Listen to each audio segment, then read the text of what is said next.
जी हाँ साथियों, हम लेकर आए हैं आप लोगों के लिए ऑब्जेक्टिव प्रश्न, जो केमिस्ट्री का स्पेशल ऑब्जेक्टिव प्रश्न है। एग्जाम के दिन 100% इससे ऑब्जेक्टिव बाहर नहीं होगा, तो शुरू से अंत तक देखना। चलिए शुरुआत करते हैं कि सबसे पहले ऑब्जेक्टिव क्या आएगा। सबसे पहले आपको यूनिट सेल से संबंधित अगर आपके एकक कोशिका से संबंधित अगर ऑब्जेक्टिव आते हैं तो आपको कैसे बनाना। देखिए, सबसे पहले याद रखो, यूनिट सेल में जो कोना होता है, जिसको आप कॉर्नर कहते हैं, कोना की संख्या होता है 8। अगर कोई पूछेगा फलक कितना होता है तो फलक बोलना 6। अगर बोलेगा किनारा यानी एज बोलते हैं, किनारा होता है हमारा 12। अगर फलक विकर्ण पूछेगा, ध्यान दीजिएगा, फलक विकर्ण अगर पूछेगा तो बोल देना 12, और अंत विकर्ण पूछेगा तो 4 बोल देना। तो ये तो आप एक ऑब्जेक्टिव यहां से क्वेश्चन आ सकता है।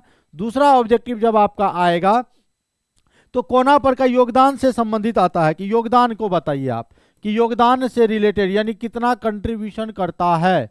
तो जो परमाणु यूनिट सेल के कोना पर आता है, कहां पर आता है भैया? कोना पर। यूनिट सेल तो घनियन होता है, घन के जैसा होता है। तो जो परमाणु कोना पर रहेगा ना, तो कोना का योगदान होगा सर जी 1/8। याद रखना, कोना पे जो भी परमाणु रहेगा उसका योगदान क्या बोलोगे आप? 1/8। जो परमाणु फलक पर रहेगा ना, फलक पर, फेस पर, कहिएगा अकर योगदान 1/2, आधा। अगर जो किनारा पर रहेगा सर जी, तो किनारा का योगदान होगा 1/4। और जो बॉडी में रहेगा, अंतः में, बॉडी में जो रहेगा उसका योगदान आप बोल देना 1। सिंपल सा बात है। तो याद रखना, कोना का योगदान बताओ 1/8, कोना का योगदान 1/8, फलक का योगदान 1/2। उसके बाद कुछ फॉर्मूला रिलेटेड आपके क्वेश्चन आ सकते हैं कि मान लिया जाए, समझना भाई, मान लेते हैं, हम लोग बातचीत नहीं करेंगे, समय कम है, आपका ये क्लास आधा घंटा का जाएगा, 30 मिनट का क्लास रहेगा, कंटिन्यू आप देखना। मान लेते हैं कि एक क्रिस्टल है जो 2 परमाणु ए तथा बी से मिलकर बना। एक क्रिस्टल है, 2 परमाणु है, ए और बी है। ए परमाणु यूनिट सेल के कोना पर है और बी परमाणु जो है ना फलक पर है। तो पूछेगा इसका योगदान बताइए, इसका योगदान यानी फॉर्मूला क्या होगा, सूत्र क्या होगा। तो आपको जो परमाणु कोना पर है, कोना पे कौन है? ए, पता कर लिया। फलक पर कौन है? बी। अब बताओ कोना कितना होता है सर जी? कोना तो होता है 8, और कोना का योगदान कितना होता है? 1/8। तो 1/8 कर दीजिएगा, 8 कट जाएगा, कत्ते निकला? 1, काट दिए ना। ओकर बाद एगो फलक का एगो होता है, फलक तो हम बताए थे 6 गो होता है, और फलक का योगदान कितना? 1/2। तो 6 गुना 1/2 तो 2 तिया 6, बताओ बी निकल ले 3, तो फॉर्मूला हो जाएगा AB3। यानी इस टाइप का भी अगर क्वेश्चन आपको आएगा कि एक क्रिस्टल है जो 2 परमाणु मान लीजिए P और Q से मिलकर बना। P परमाणु कहेगा कोना पर है, Q परमाणु बॉडी में। तो कोना पर है, जैसे कोना का नाम आया आपका ना 8 गुना 1/8, कट के 1 कर देना। और जो फलक पर है यदि बॉडी में है तो उसका योगदान 1, P भी निकला 1, Q भी निकला 1, फॉर्मूला हो जाएगा PQ। उसके बाद आपको कि क्रिस्टलीय और क्रिस्टलीय में आपको पूछेगा कौन क्रिस्टलीय है कौन अक्रिस्टलीय है। तो याद रखना, ये जो हमारा कांच लिख रहे हैं, रबर लिख रहे हैं और बहुलक लिख रहे हैं, कांच का कोनो प्रकार हो, रबर का कोनो प्रकार हो और बहुलक का कोनो प्रकार हो, इसको कहते हैं अक्रिस्टलीय ठोस। क्या बोलते हैं? अक्रिस्टलीय ठोस, जिसको आप बोलते हैं बेरवादार ठोस, नॉन क्रिस्टलाइन सॉलिड, बेरवादार ठोस कहते हैं। तो ऐसा भी क्वेश्चन आएगा, इनमें से कौन बेरवादार ठोस है या इनमें से कौन अक्रिस्टलीय ठोस है। तो आप लोग कांच, रबर, बहुलक जैसे देखना उसको टिक मार देना।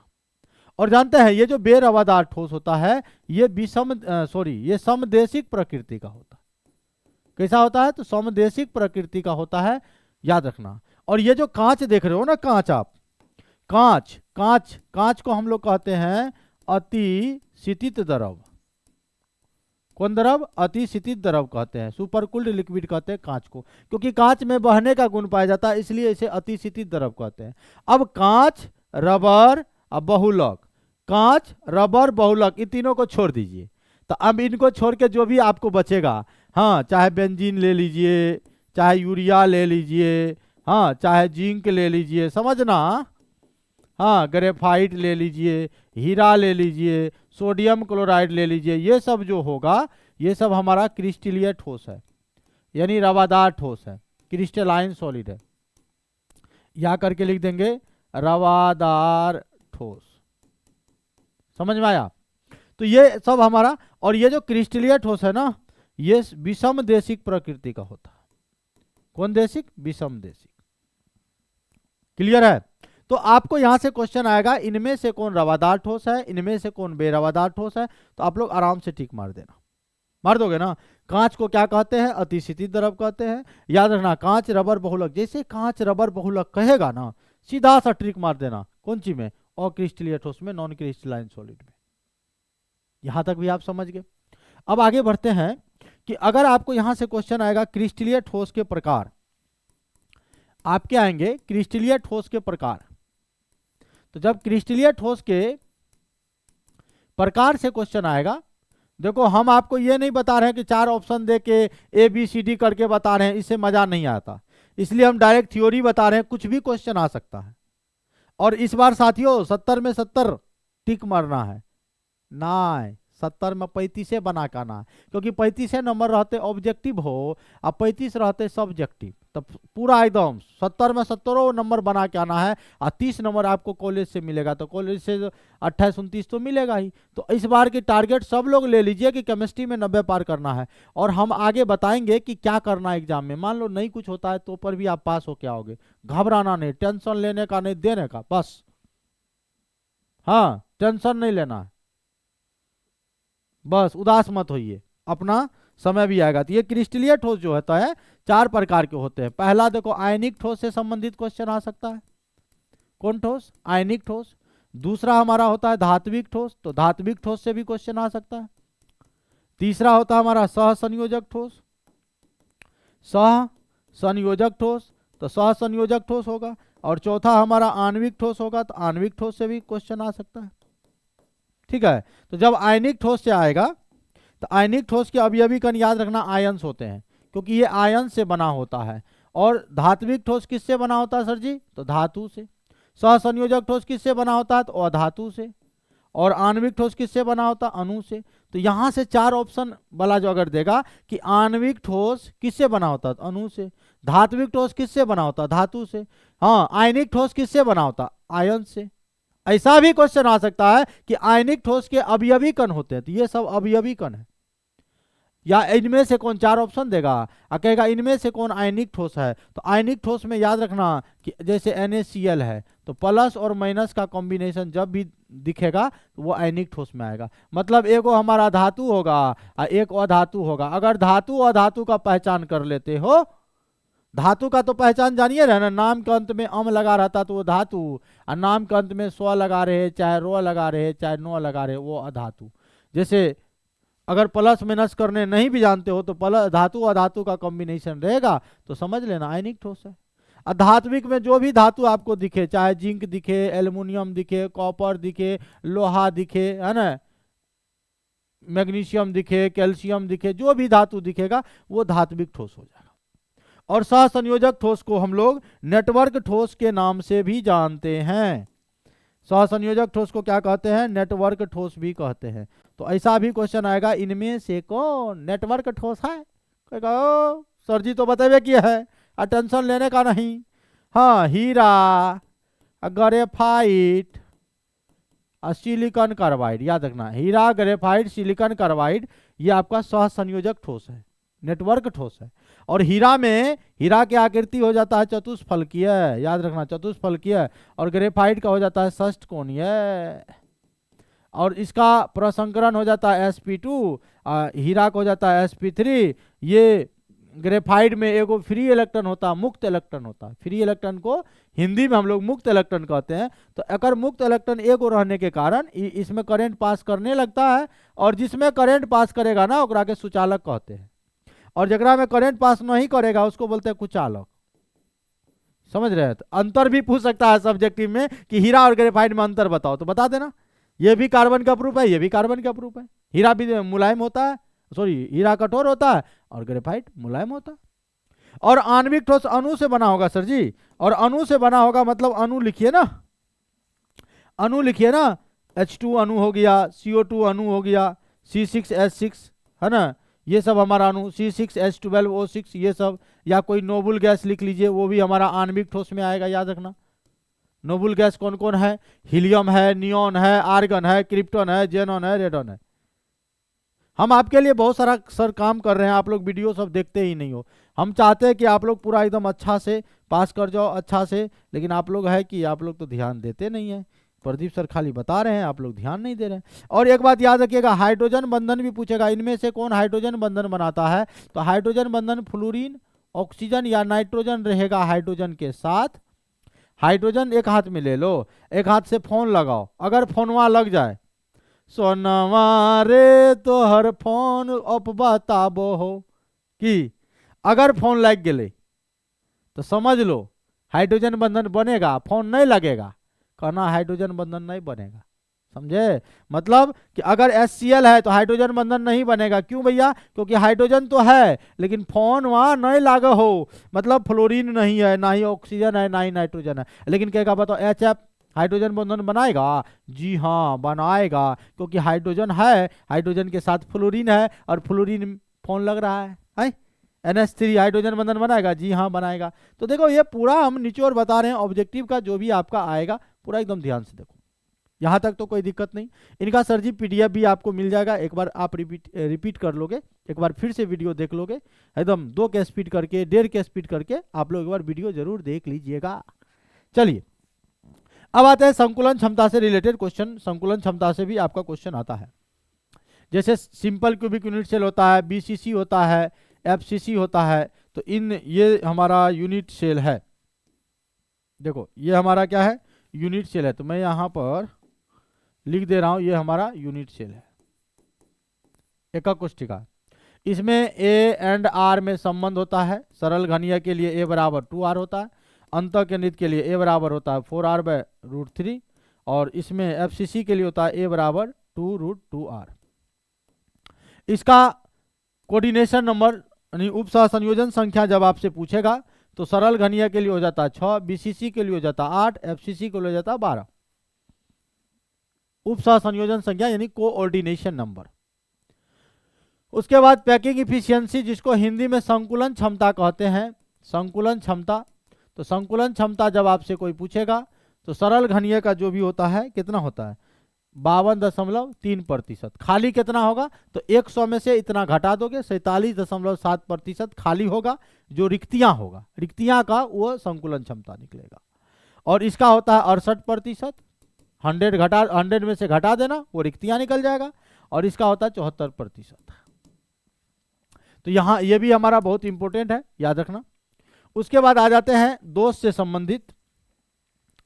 किससे? दोष से संबंधित, डिफेक्ट से, दोष से डिफेक्ट से संबंधित।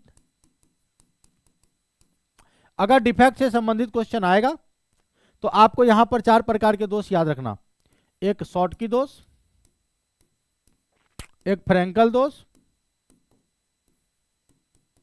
एक अंतराकाशी दोष, अंतराकाशी दोष, और एक रिक्तिका दोष, रिक्तिका दोष। देखो भैया ये 4 प्रकार के आपको याद रखना है, चारों प्रकार में से एक क्वेश्चन रहता है हर एग्जाम में। शॉर्टकी दोष में क्या होता है? ये शॉर्टकी और फ्रैंकल जो है दोनों आयनिक ठोसों में पाया जाता है। किसमें? आयनिक में। और ये अंतराकाशी और रिक्तिका दोष जो होता है ये नॉन आयनिक में पाया जाता है। नॉन आयनिक मतलब जो आयंस में ना ही टूटेगा, जो आयंस में ना ही टूटेगा उसमें पाया जाता है, समझे? उसके बाद पूछेगा आपको कि बताइए शॉर्टकी दोष में क्या होता है। तो शॉर्टकी दोष में क्या होता है? समान संख्या में धनायन और ऋणायन, अगर एगो प्लस वाला गायब होगा तो एगो माइनस वाला, है ना? समान संख्या में धनायन और ऋणायन गायब होता है। तो जब समान संख्या में धनायन और ऋणायन गायब होगा तो द्रव्यमान घटेगा, द्रव्यमान घटेगा। जैसे मान लिया जाए कोई क्लास है और क्लास में 10 लड़का है 10 लड़की है, अगर एक लड़का और एक लड़की गायब हो जाता, अपना जगह ये छोड़ के गायब हो जाता गोल, तो जब समान संख्या में धनायन और ऋणायन गायब हो जाता है तो जानते हैं क्या होता है? द्रव्यमान घटेगा। और द्रव्यमान घटेगा तो घनत्व भी घटेगा। तो याद रखना कि इसका घनत्व जो है ना, घनत्व घट जाएगा। तो ऐसे क्वेश्चन आता है कि शॉर्टकी दोष के कारण क्रिस्टल का घनत्व 4 ऑप्शन देगा, घट जाता है, बढ़ जाता है, अपरिवर्तित रहता है, इनमें से कोई नहीं, तो आप कहिएगा घट जाता है, क्योंकि जैसे जाएगा तो द्रव्यमान घटेगा, और द्रव्यमान घटेगा तो घनत्व घटेगा ना। अब आइए, फ्रेंकल दोष में क्या होता है सर जी, ना ही परमाणु बाहर जाता है क्रिस्टल से, मतलब कोई आयन, ना ही आता है, उसी क्रिस्टल में रहता है, जगह चेंज हो जाता है, यानी उसी क्रिस्टल में आयन अपने जगह को छोड़ के नया जगह पे चल जाता है। तो जब अपना जगह छोड़ेगा तो उसका वो रिक्तिका दोष बना देगा, और नया जगह में जाएगा, अंतराकाशी दोष हो जाएगा। तो इसको विस्थापक दोष भी कहते हैं, फ्रेंकल दोष को विस्थापक दोष भी कहते हैं। तो याद रखिएगा, इसमें ना तो परमाणु आयन गया है ना ही आया है, तो द्रव्यमान में कोई परिवर्तन नहीं होगा, और द्रव्यमान जब चेंज नहीं होगा तो घनत्व जो है ना, घनत्व अपरिवर्तित रहेगा, अपरिवर्तित रहता है, याद रखना, चेंज नहीं होगा। लेकिन एगो बात और है, एगो बात बताई दिया का, शॉर्टकी दोष जो है क्षारीय धातु हैलाइड में पाया जाता है, क्षारीय धातु हैलाइड। क्षारीय धातु हैलाइड का मतलब हुआ, जैसे क्षारीय धातु वर्ग 1 को कहते हैं lithium chloride, sodium chloride, sodium bromide, ये सब में। और ये जो फ्रेंकल दोष है सिल्वर धातु हैलाइड में पाया जाता है, सिल्वर धातु हैलाइड में, सिल्वर धातु हैलाइड, जैसे AgCl, AgBr, ये हुआ सिल्वर धातु हैलाइड। और AgBr में दोनों दोष पाया जाता है, शॉर्टकी भी और फ्रेंकल भी। अब आ जाओ अंतराकाशी दोष में क्या होता है, और अंतराकाशी दोष में समझो क्या होता है, इसी क्रिस्टल में क्या, अंतराकाशी और रिक्तिका तो दोनों नॉन आयनिक में पाया जाता है। इसमें क्या हो जाता है कि कुछ बाहर से परमाणु आता है और अंतराकाशी स्थान में प्रवेश कर जाता है। तो जब बाहर से परमाणु आएगा तो द्रव्यमान बढ़ेगा, और द्रव्यमान बढ़ेगा तो घनत्व बढ़ेगा। तो याद रखना, अंतराकाशी दोष के कारण घनत्व जो है ना बढ़ जाता है, एरो लगा दिए, मतलब बढ़ जाता है। और रिक्तिका दोष में क्या होता है जानते हैं, रिक्तिका दोष में परमाणु गायब हो गया, जैसे मान लो जो आप वहां बैठे हैं, आप अचानक वहां से गायब हो गए, तो गायब हो गए तो दोष उत्पन्न हो गया, गायब हो गए तो दोष उत्पन्न हो गया, तो द्रव्यमान घटेगा, और द्रव्यमान घटेगा तो घनत्व घटेगा। तो याद रखना, इसका भी घनत्व घट जाता है, ये क्वेश्चन रहेगा। एगो आपको और क्वेश्चन पूछ सकता है एफ केंद्र के बारे में, ठीक है। एफ केंद्र के कारण कोई भी क्रिस्टल रंगीन होता है, याद रखना, रंगीन होने का कारण क्या है, एफ केंद्र। क्रिस्टल के रंगीन होने का कारण क्या है, एफ केंद्र, एफ केंद्र, एफ केंद्र, एफ केंद्र, ठीक है। जब किसी क्रिस्टल में मान लिया जाए कि ऋणायन के जगह पर इलेक्ट्रॉन का आ जाना एफ केंद्र कहलाता है, ये दोष से हो गया। उसके बाद आपका क्वेश्चन रहेगा ठोस के चुंबकीय गुण, विद्युतीय गुण, ठोस के चुंबकीय गुण से और विद्युतीय गुण से, विद्युतीय गुण से। विद्युतीय गुण में 3 प्रकार, चालक मतलब सुचालक, कुचालक, अर्धचालक। तो आप जान रहे हो, पहला क्वेश्चन, ये जो चांदी है ना, चांदी धातु है और विद्युत का सर्वोत्तम चालक होता है, याद रखना, सर्वोत्तम चालक है धातु में, सर्वोत्तम चालक धातु में कौन है, चांदी।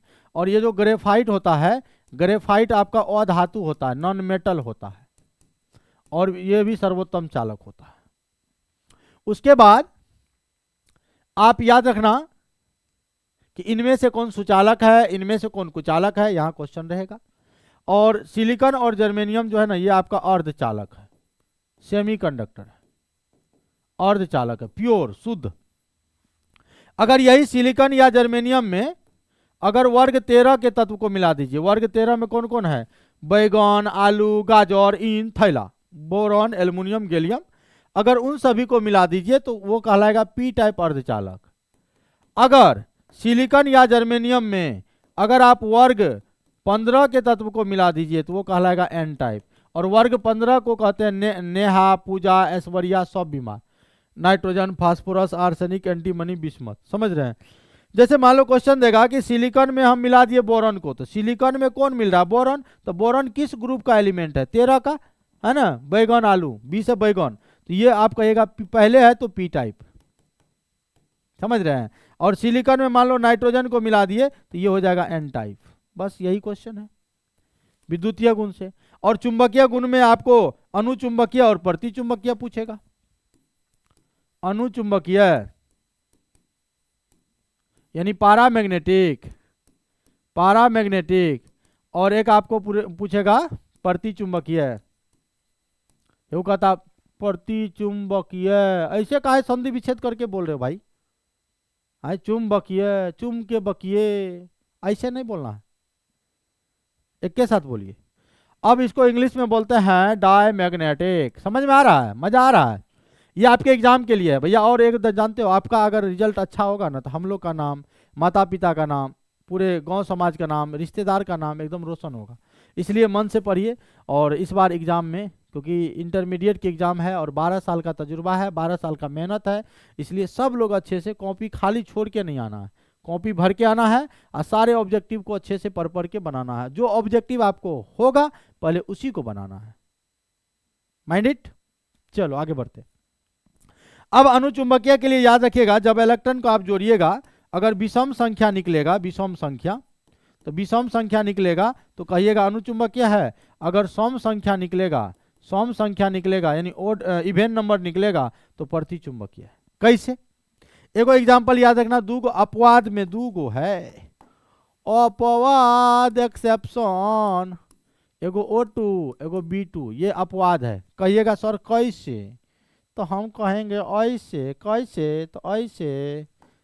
इसमें इलेक्ट्रॉन निकालोगे तो 8 दूना 16, 8 कहाँ से लाए? तो परमाणु संख्या होता है ऑक्सीजन का 8, 8 गुना 2 बराबर 16। और यहाँ इलेक्ट्रॉन निकालेंगे तो बोरॉन के परमाणु संख्या 5, 2 गो 6 तो 10। तो देखो 16 और 10 दोनों क्या है? सम संख्या है, तो होना चाहिए प्रतिचुंबकीय, लेकिन ये याद रखिएगा ये अनुचुंबकीय है। अनुचुंबकीय, बस यही अपवाद। जैसे मान लो आपको दे दिया Cn- और बोला कि बताओ Cn- क्या है, अनुचुंबकीय है कि प्रतिचुंबकीय है? तो आपको सीधा Cn- में इलेक्ट्रॉन की संख्या निकाल लेना है। और इलेक्ट्रॉन की संख्या सर जी जब निकालोगे तो यहाँ इलेक्ट्रॉन निकालोगे तो कार्बन का परमाणु संख्या 6 और नाइट्रोजन का हो गया 7, अब माइनस चार्ज माने इलेक्ट्रॉन आया है, जोड़ दो 1, प्लस करो 1, तो कितना हो गया? 7 6 13 1 14, 14 में 2 से पूरा पूरा भाग लग गया, तो भाग पूरा लग गया तो सम संख्या। और जब ये सम संख्या है तो कहेंगे ये तो प्रतिचुंबकीय है। क्या है ये? प्रतिचुंबकीय है। समझ रहे हो ना? जैसे मान लो कह देगा CO है, CO है, तो CO है तो इलेक्ट्रॉन निकालो ना बाबा, कार्बन के 6, ऑक्सीजन के 8, 8 6 14, इहो सम संख्या है तो ई भेले प्रतिचुंबकीय। भेलै समझ में आवे छ? हैं? अगर एगो और कहते सर O2 प्लस है, O2 प्लस है, इलेक्ट्रॉन निकालो निकालो निकालो, इलेक्ट्रॉन निकालोगे 8 दूना 16, प्लस चार्ज माने इलेक्ट्रॉन गेलै, जेबे तो जो हमरा गम नहीं हो, तोरा जैसन इलेक्ट्रॉन हमरा कम नहीं हो। समझे?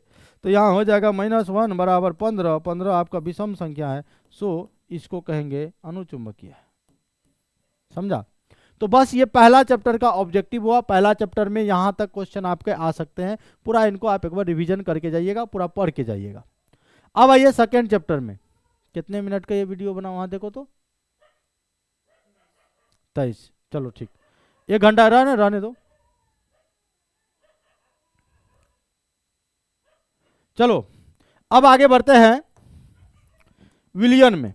तो जब हम लोग विलियन में प्रवेश करेंगे, विलियन में, तो सबसे पहले आपको मोलरता पूछेगा। तो मोलरता से संबंधित आपके क्या क्वेश्चन पूछेंगे? मोलरता की इकाई क्या होती है? तो बोलना मोल प्रति लीटर। और ये मोलरता याद रखना ताप पर निर्भर करता है, ताप पर निर्भर करता है ये मोलरता, पहला बात। उसके बाद मोलरता का फॉर्मूला पूछ सकता है, M बराबर होता है WA Guna 1000 but MA Guna V in ml। इस पर आपके सब्जेक्टिव क्वेश्चन भी बनाने के लिए कह देता है। अगर आपके मोललता से क्वेश्चन आएगा, मोलैलिटी से, मोलैलिटी से, मोलैलिटी, मोलैलिटी, तो कहिएगा इसका यूनिट होता है मोल प्रति केजी, हिंदी में किग्रा लिखा रहेगा। और ये ताप पर निर्भर नहीं करे छो भैया। अगर कोई मोल प्रभाज के बारे में पूछेगा, मोल फ्रैक्शन के बारे में पूछेगा, मोल अंश के बारे में पूछेगा, तो आप कहना ये जो मोल फ्रैक्शनवा है ना, ये इसका कोई यूनिट नहीं होता है, नो यूनिट, कोई इकाई नहीं होती है। हाँ, ये ताप पर भी निर्भर नहीं करेगा। समझे क्या? कुछ विलय होते हैं, कुछ विलय होते हैं, विलय जो घुलता है, सोल्यूट, जैसे चीनी, तो चीनी का फॉर्मूलो पूछ देता है। हाँ, C12 H22O11, इसी को सुक्रोज भी कहते हैं। अगर कोई ग्लूकोज के फॉर्मूला पूछ दे तो क्या बोलोगे? C6H12O6। अगर कोई यूरिया के फॉर्मूला पूछ दे, ये सब विलय का उदाहरण है, NH2CONH2। आणविक द्रव्यमान भी अगर इसका पूछेगा ना, कहना पूछ ले बेटा, कोई दिक्कत नहीं है, अपन को कोई गम नहीं है, पूछो। इसका द्रव्यमान 342 ग्राम, इसका होगा 180 ग्राम, यूरिया का होगा 60 ग्राम। याद रखना, ये आणविक द्रव्यमान है, मोलिकुलर मास है सर। क्या है ये? मोलिकुलर मास है। आज के वीडियो को पूरा कंप्लीट कर देते हैं ऑब्जेक्टिव, चाहे जितना मिनट का होगा। ले, एक ही वीडियो में पूरा कंप्लीट का है, छोट छोट वीडियो बनाएंगे, पूरा कंप्लीट कर देते हैं। बड़ा मूड बनल है रे, आज ऑब्जेक्टिव खत्म करने दो। क्या अगर विलायक के बारे में पूछेगा तो विलायक में आप जल ले सकते हैं, अल्कोहल ले सकते हैं, विलायक में जल ले सकते हैं, H2O ले सकते हैं, है ना, H2O का ये। उसके बाद जब मोल निकालने का फॉर्मूला पूछेगा तो मोल को n से लिखते हैं, तो बोलना W/m होता है। W दिया गया द्रव्यमान है, m आणविक द्रव्यमान है। उसके बाद आपको STP या NTP पूछेगा। जब STP NTP पूछेगा तो हिंदी में होता है सामान्य ताप एवं दाब पर दुनिया का कोई भी गैस हो, अगर वह 1 मोल है, 1 मोल गैस है, तो उसका आयतन होता है 22.4 लीटर। यानी 1 मोल गैस का आयतन 22.4 लीटर होता है, तब सामान्य ताप एवं दाब पर। उसके बाद जब आपको पूछेगा एवोगाड्रो संख्या जानते हो, कहना जी जानते हैं। एवोगाड्रो संख्या केकरा कहते हैं? तो 6.022 गुना 10 के पावर 23, इसी संख्या को एवोगाड्रो संख्या कहते हैं। और एवोगाड्रो संख्या को हम लोग Na से डिनोट किया जाता है, Na से सूचित किया जाता है। उसके बाद ताप पर देखो भैया, ताप पर निर्भर करेगा 2 चीज। ताप पर निर्भर कौन कौन चीज करेगा? तो मोलरता करेगा, अब एगो नॉर्मलता करेगा। इसके अलावे ऑप्शन में कोनो रहेगा तो उसको गलती कर देना। ये ताप पर निर्भर करने वाला बात मैं लिखा रहा हूं, ये टेम्परेचर पर डिपेंड करता है। टेम्परेचर पर ये क्या करता है? निर्भर करता है। समझ गए? टेम्परेचर पर ये क्या करता है? निर्भर करता है। उसके बाद अगर हमको सेकेंड चैप्टर से क्वेश्चन आएगा तो सेकेंड चैप्टर से देखो क्या क्या क्वेश्चन आ सकता है। ठीक है, अनुसंग गुणधर्म से। हाँ, अनुसंग गुणधर्म से, अनुसंग गुणधर्म या अनुसंग गुण, कोलिगेटिव प्रॉपर्टीज आएगा। तो ये 4 टाइप के होते हैं, पहला, दूसरा, तीसरा और ये चौथा। पहला वाला जो है याद रखिएगा, वाष्प दाब का आपेक्षिक अवनमन, वाष्प दाब का आपेक्षिक अवनमन। दूसरा होता है क्वथनांक का उन्नयन, क्वथनांक का उन्नयन। तीसरा होता है सर जी हिमांक का अवनमन, हिमांक का अवनमन। ठीक है, और चौथा होता है परासरण दाब। याद रखना, परासरण दाब। यहां पर कैसे क्वेश्चन पूछेंगे जानते हैं? इनमें से कौन अनुसंग गुण है या इनमें से कौन अनुसंग गुणधर्म है। तो याद रखना, वाष्प दाब का अपेक्षिक अवनमन होगा, चाहे क्वथनांक का उन्नयन होगा, चाहे हिमांक का अवनमन होगा, चाहे परासरण दाब होगा। तो ये सब आपके अनुसंग गुणधर्म है, यानी कोलिगेटिव प्रॉपर्टी है। कौन प्रॉपर्टी है? कोलिगेटिव प्रॉपर्टी है। और जानते हो कभी कभी सिंबल भी दे देता, अगर नाम नहीं दिया तो सिंबल आपको याद रखना पड़ेगा। बता दूं? चलो बताते हैं। इसको आप रखते हैं डेल PS, इसको बोलते हैं डेल TB क्वथनांक उन्नयन को, हिमांक के अवनमन को डेल TF, F मतलब फ्रीजिंग पॉइंट, परासरण दाब को पाई लिखते हैं। कभी कभी परासरण दाब को कहेगा कि व्यक्त किया जाता है तो पाई बराबर होता है CRT, पाई बराबर CRT, पाई बराबर CRT। ये परासरण दाब का फॉर्मूला है, पाई बराबर CRT, पाई बराबर CRT, पाई बराबर CRT। समझो, पूरा एकदम मस्त चलेगा। और ये जो R है, R को हम लोग कहते हैं गैस स्थिरांक, गैस स्थिरांक R है। और R का मान 2 को होता है 0.0821 लीटर ATM पर केल्विन पर मोल। पूरा एकदम देखो, सबको शेयर कर देना, सबको बता देना कि एग्जाम में यही सब क्वेश्चन आने वाले हैं। पूरा ऑब्जेक्टिव का निचोड़ आज हम आपको कंप्लीट यहाँ पर बता रहे हैं। उसके बाद 8.314 जूल पर केल्विन पर मोल, इस टाइप का क्वेश्चन आएगा। आगे बढ़ो, आगे बढ़ते हैं, बढ़ जाए। ले चले तुझे तारों के शहर में। उसके बाद जब आपको पूछेगा आदर्श विलयन, आदर्श विलयन, तो आदर्श विलयन पूछता है कि जो राउल्ट के नियम का पालन करता है, राउल्ट के नियम का जो पालन करेगा ना, राउल्ट के नियम का जो पालन करता है ना, नियम का पालन करेगा आदर्श विलयन, पालन करेगा। और जो पालन नहीं करेगा वो अनादर्श विलयन होगा, नॉन आइडियल सॉल्यूशन होगा। उसके बाद सर जी एक होता है वांट हॉफ गुणक, समझो, वांट हॉफ गुणक। वांट हॉफ गुणक को आई से लिखते हैं। अगर 3 कंडीशन है, संयोजन होगा तो संयोजन के लिए आई का मान जो है ना 1 से कम होगा। अगर वियोजन होगा, वियोजन माने टूटना, अगर भैया वियोजन हो रहा है तो आई का जो मान होगा 1 से अधिक होगा। और अगर कहिएगा ना ही संयोजन हो और ना ही वियोजन हो, तब क्या होगा? तो तब क्या होगा? होगा वही जो हम लोग चाहेंगे, ना ही संयोजन और ना ही वियोजन। अगर ना संयोजन हो ना वियोजन हो तो आई बराबर हो जाएगा 1। किसके किसके लिए हो जाएगा? तो चाहे ले लो ग्लूकोज रे बउआ, चाहे ले लो आप सुक्रोज, चाहे ले लो यूरिया, ये सब के लिए आई का मान 1 होता है। कितना होता है? 1 होता है। अगर जैसे मान लीजिए इससे रिलेटेड क्वेश्चन यहाँ तो पूछ ही सकता है, और भी क्वेश्चन पूछ सकता है। जैसे एक क्वेश्चन हम आपके एग्जाम में पूछा गया है, अरे यार भड़क रहा है क्यों? क्वेश्चन है किसके लिए हिमांक का अवनमन अधिकतम होगा, ऐसा क्वेश्चन है। और ऑप्शन दिया हुआ है, ये पूछा गया क्वेश्चन है K2SO4, दूसरा दिया हुआ है NaCl, तीसरा ऑप्शन है हमारा यूरिया, और चौथा ऑप्शन है भैया ग्लूकोज। समझो, यहां पर कह रहा है किसके लिए, क्वेश्चन क्या कह रहा है जान रहे हैं? किसके लिए हिमांक का अवनमन अधिकतम होगा, यानी ज्यादा होगा। तो यहां पर आपको देखना आई का मान ज्यादा है। आई का मान अगर ज्यादा होगा तो समझो हिमांक का अवनमन ज्यादा होगा।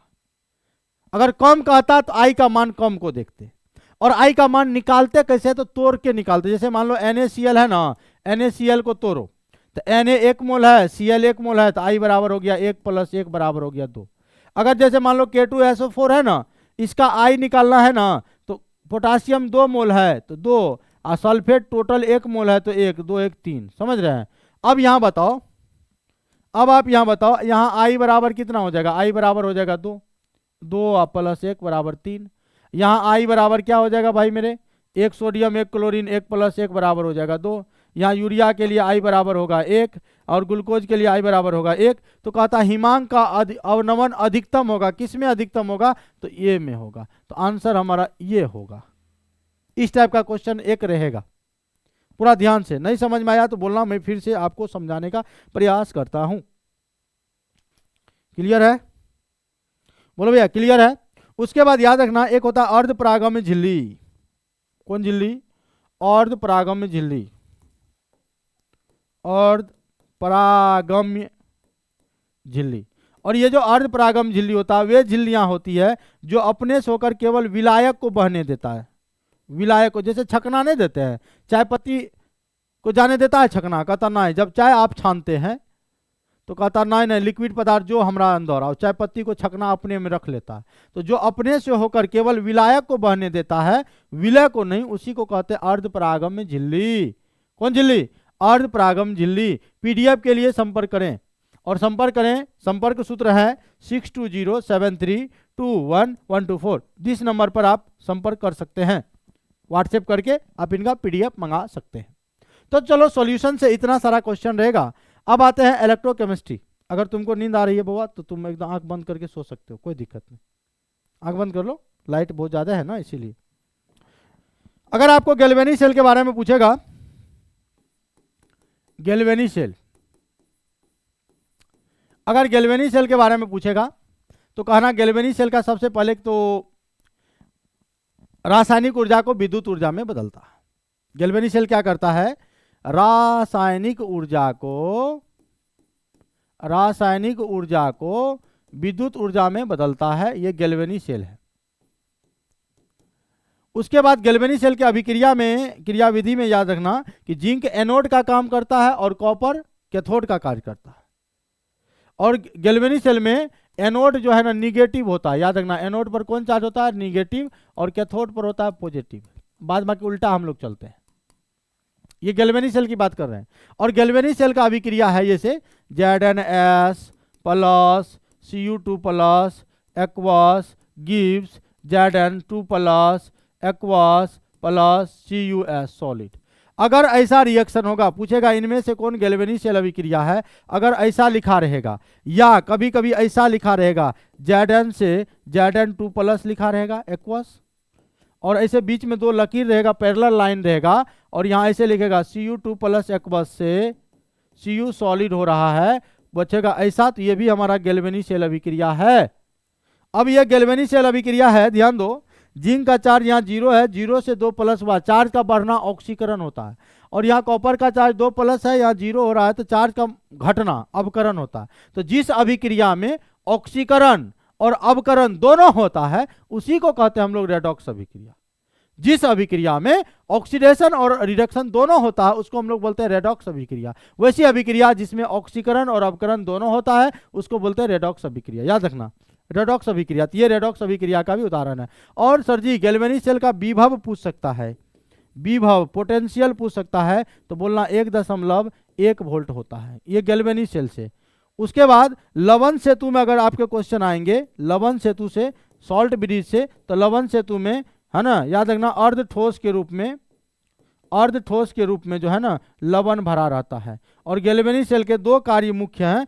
पहला कार्य है कि अर्ध सेलों को जोड़ना, अर्ध सेलों को जोड़ना, अर्ध सेलों को जोड़ता है। और दूसरा होता है आयन को प्रवाहित करना, आयन को प्रवाहित करना, प्रवाहित करना, याद रखना, बस दो काम है इसके मुख्य काम। उसके बाद याद रखना अगर आपको पूछेगा 1 फैराड बराबर नूनू कितना, तो बोलना 1 फैराड बराबर बुआ 96,500 कूलम होता है। 1 फैराड बराबर 96,500 कूलम, 1 फैराड बराबर 96,500 कूलम। इलेक्ट्रॉन अगर पूछेगा इलेक्ट्रॉन का चार्ज बताओ, इलेक्ट्रॉन का चार्ज, इलेक्ट्रॉन का चार्ज माने आवेश, तो बोलना -1.6 गुना 10 के पावर -19 कूलम। समझ गए? 1 मोल इलेक्ट्रॉन पर जो आवेश होता है उसी को 1 फैराड कहते हैं, उसी को 1 फैराड कहते हैं। उसके बाद यही नहीं, फैराडे का प्रथम नियम होता है M बराबर ZIT जीट, M बराबर ZIT जीट, फैराडे का ये प्रथम नियम है, M बराबर ZIT जीट। उसके बाद प्रतिरोध, प्रतिरोधकता सबका इकाई आप देख लेना। बैटरी से रिलेटेड क्वेश्चन आ सकता है। बैटरी 2 टाइप का होता है, एक को कहिएगा प्राथमिक बैटरी, एक को बोलेंगे द्वितीयक बैटरी। प्राथमिक का मतलब लिखो फेंको, एक बार प्रयोग करिए उसके बाद फेंक दीजिए, मतलब जो चार्जेबल ना हो, जिसको आप दोबारा प्रयोग में नहीं ला सकते हैं उसको प्राथमिक बैटरी कहते हैं। और प्राथमिक बैटरी का उदाहरण है शुष्क सेल, शुष्क सेल, याद रखना। और द्वितीयक सेल में आप जिसको बार बार चार्ज करके यूज कर सकते हैं, यहां पर एक याद रखिएगा लेड संचायक, लेड संचायक बैटरी जो इन्वर्टर सर में नहीं था, कार सब में। उसके बाद शुष्क सेल का विभव होता है 1.5 वोल्ट, ये विभव होता है। लेड संचायक बैटरी जो है याद रखना, इसमें H2SO4 ये सल्फ्यूरिक अम्ल रहता है। तो पूछेगा कार के बैटरी में प्रयोग होने वाला अम्ल कौन सा है, तो सल्फ्यूरिक अम्ल है। इसी को रसायनों का राजा भी कहते हैं, रसायनों का राजा अगर कोई पूछेगा तो रसायनों का राजा इसी को कहते हैं। उसके बाद जंग, जंग, जंग का फॉर्मूला होता है Fe2O3 XH2O, ये जंग का फॉर्मूला है। उसके बाद जंग से बचाओ, जैसे मान लो ये लोहा है, लोहा में जंग लग गया तो क्या करेंगे, पेंट कर देंगे, मोबिल लगा देंगे, जंग नहीं लगना चाहिए, इसके संपर्क में हवा यानी ऑक्सीजन नहीं आना चाहिए, तो इसमें पेंट कर देंगे, मोबिल लगा देंगे, ग्रीज लगा देंगे। उसके बाद एक होता है जिंक का परत चढ़ाना, जिंक का परत चढ़ाना, और जब जिंक का परत चढ़ाते हैं तो इसी को कहते हैं यशद लेपन, यशद लेपन या जस्तीकरण, या जस्तीकरण बोलते हैं, यशद लेपन या जस्तीकरण बोलते हैं, गैल्वेनाइजेशन बोलते हैं इंग्लिश में। उसके बाद थोड़ा सा और हम देख लेते हैं क्वेश्चन बैंक में क्या क्या क्वेश्चन और आ सकता है आपका। आता है, अभी तो मेन बाकी है, अभी तो पार्टी शुरू हुई है भाई। उसके बाद आपका आएगा ये वाला कि मान लिया जाए 1 मोल एल्युमिनियम है, 1 मोल Al3+ है, और कहेगा इससे Al सॉलिड में बदलेगा, क्या करेंगे। तो भैया Al3+ है ना हो, Al3+ में 3 इलेक्ट्रॉन को ग्रहण करिएगा तब ना ये बनाइएगा। तो देखो एल्युमिनियम 3+ चार्ज है, वो चाहता है कि हम न्यूट्रल हो जाए, उदासीन हो जाए, तो 3 इलेक्ट्रॉन को जोड़ना पड़ेगा तब ये ऐसा होगा। तो एक फॉर्मूला होता है Q बराबर NF, N का मान हो गया ये 3, तो आंसर Q बराबर आवेश हो गया 3 फैराड, 3 फैराड आंसर हो गया। जैसे ऐसा क्वेश्चन देगा कि Cu2+ है और इससे Cu सॉलिड बन रहा है, 1 मोल लगा देगा यहाँ पर, घबराना नहीं है, टेंशन लेना नहीं है, बस कह देना कि 2 इलेक्ट्रॉन को जोड़ेंगे, N का मान भेलो 2, Q बराबर फॉर्मूला है 6, 2 फैराड आंसर भेले। और एक और क्वेश्चन आता है कि जैसे मान लिया जाए कॉपर सल्फेट का हमारा घोल है, तो कॉपर सल्फेट का जब घोल है तो जब इसमें विद्युत धारा प्रवाहित करेंगे, करंट पास करवाइएगा, तो करंट पास करेगा, और करंट पास करेगा तो बहुत बढ़िया से पास करेगा, तो ये आयंस में टूट जाएगा, एगो Cu2+ में टूटेगा, एगो SO4 2- में टूटेगा। तो ये जो कॉपर है ना, या तो एनोड या कैथोड पर कहीं ना कहीं तो जमा होगा, है जमा होगा। तो जब ये भैया जमा होगा तो याद रखना, ध्यान दीजिए कि 1 मोल हमारा तब Cu2+ है, और ये जमा होगा किसके रूप में, तो कॉपर के रूप में। अब एक बात बताओ, यहां पर तो 2 इलेक्ट्रॉन जोड़ना पड़ेगा, Q बराबर तो 2 फैराड कहेंगे, तो अब आप ही बताओ कि 2 फैराड में इसका द्रव्यमान कितना होता है, 63.5 ग्राम, तो 1 फैराड में कितना होगा, 31.75 ग्राम।